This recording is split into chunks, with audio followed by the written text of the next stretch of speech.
Alright, so um end of week 2 on my tie off tongue bifurcation journey. Um Couple of things. It's here's where it's at right now.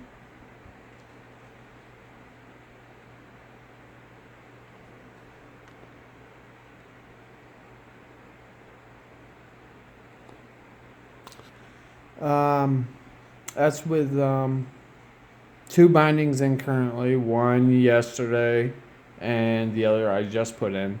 So the tenseness really hasn't kicked in. Um, Figured out the best course of action now that pretty much any pain, tenseness, swelling is coming from what I am actually doing to the tongue, meaning like right after I tighten it or whatever.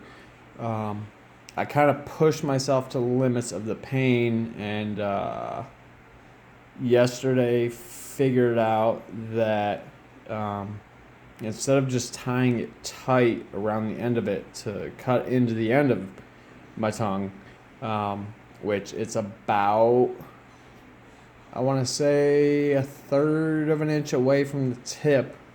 Um, Figured out if you pull on the tongue piercing right before you tighten it, it's also stretching that. So in reality, I only have somewhere between a third of an inch and a half an inch left to go. And at the same time, looking at it when I pretty much don't have to clean it up anymore. Pretty much, like, I'll look at the tongue at the end of the day, going with a pair of tweezers, and it's just really, really minuscule at this point and comes right off.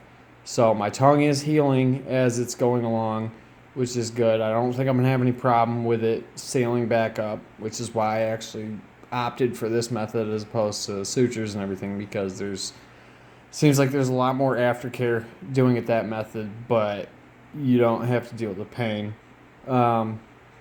which isn't too bad.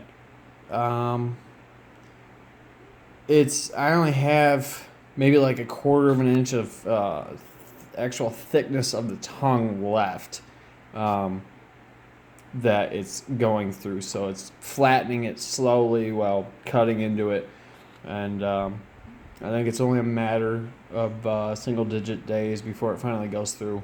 Another method that I found works is based off of one of the groups I posted in. Somebody who did it a number of years ago said that obviously be patient with it. You don't want to rupture a blood vessel and everything. Do your research. But besides that, don't do more than one added binding a day.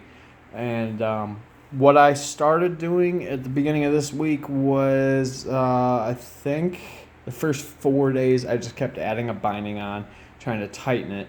And by the end of the fourth day, it was like beginning of the first week when I was doing like 6 bindings or something like that. It just ended up being too much going on. It didn't really feel like it was actually having a positive effect besides like stretching what was already there. So I guess, it's helping to contribute to the end goal. But I found if I like cut out the bindings and start with a new one every 2 days, because that first day you're really cutting into it, and then the second day when you add that other binding in after you've stretched it out through the first one, that second binding is actually, that's going to help separate it even more, and just get your tongue used to the two halves being apart. I don't know if I mentioned it, but I figured out how to use each side of the tongue and separate them now, which is kind of a cool feeling, especially when you're really, really focused. I'm already excited as hell to have, I used to be excited to play with tongue rings. Now I'm going to have, freaking forked tongue to play with. And that kind of goes like, I don't know how well you can see, but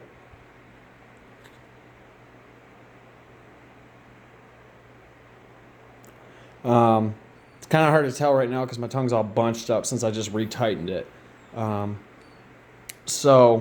But it's a really interesting journey. I like it. It's pushing myself to the limits of something that I've wanted for about 3 years.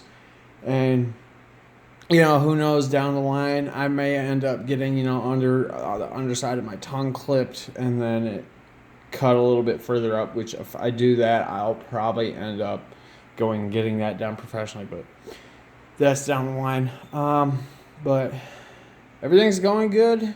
And I hope that, this last week's video and this video and, my Instagram post, anybody who comes across them who's interested in doing the same thing. A lot of people, when I posted in the mod group that I ended up joining, were really, really condescending about my decision to go with the old style. Because Oregon State regulations actually do not allow anybody outside of a medical professional to actually do something. And I don't know anybody on the West Coast that I think I would trust enough with a scalpel doing something like that. Nothing against the mod artists out here, but there was that factor in, and they just kept telling me, go to a professional, go to a professional, go to a professional, go to a professional, and it's like, somebody brought up the point who's actually done the tie-off method, it was 4 years ago, and he said that,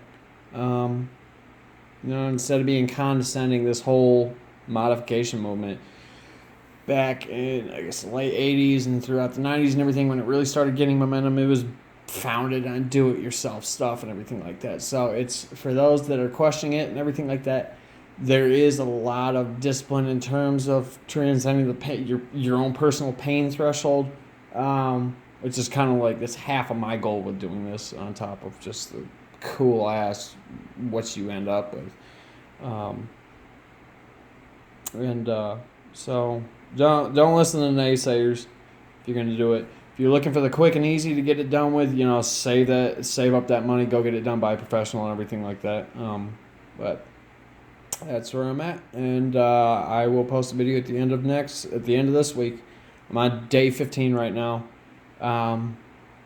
Otherwise, if it ends up happening sooner, if it actually ends up splitting or whatever, because it is getting really, really close, I'll just post the final video of it and everything. I'll post my Instagram name in the description like I did last week if any of you want to follow along on a pretty much day-by-day progress report of it. Toodaloo.